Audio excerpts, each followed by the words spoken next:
વડોદરા મહાનગરપાલિકાની આગામી સ્થાનિક સ્વરાજ્યની ચૂંટણીને લઈને રાજકીય માહોલ ગરમાયો છે, જેમાં ખાસ કરીને વોર્ડ નંબર 13 ચૂંટણી જંગનું મુખ્ય કેન્દ્ર બન્યું છે.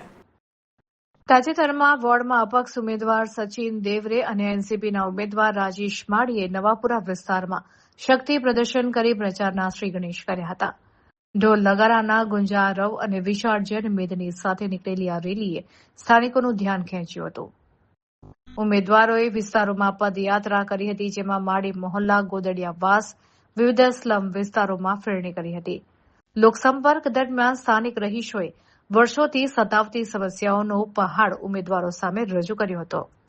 જનતામાં ખાસ કરીને અમુક બાબતોને લઈને ભારે નારાજગી જોવા મળી હતી.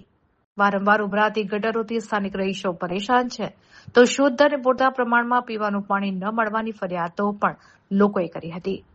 સ્લમ વિસ્તારોમાં નિયમિત સફાઈ થતી ન હોવાથી ગંદકીનું સામ્રાજ્ય જોવા મળી રહ્યું છે. લોકોની રજૂઆતો સાંભળ્યા બાદ સચિન દેવરે અને રાજેશ માળીએ ખાતરી આપી હતી કે તેઓ માત્ર મત મેળવવા પૂરતા જનતા વચ્ચે નથી આવ્યા. તેમણે વચન આપ્યું હતું કે જો તેઓ ચૂંટશે તો સ્લમ વિસ્તારોનું ઉત્થાન અને પાયાની સુવિધાઓનો કાયમી ઉકેલ લાવવો એ તેમની પ્રથમ પ્રાથમિકતા રહેશે. આ આક્રમક પ્રચારને કારણે વોર્ડ નંબર 13માં રાજકીય સમીકરણો બદલાયા છે અને સ્થાપિત પક્ષો માટે પણ પડકાર ઉભો થયો હોય તેવું જણાઈ આવે છે.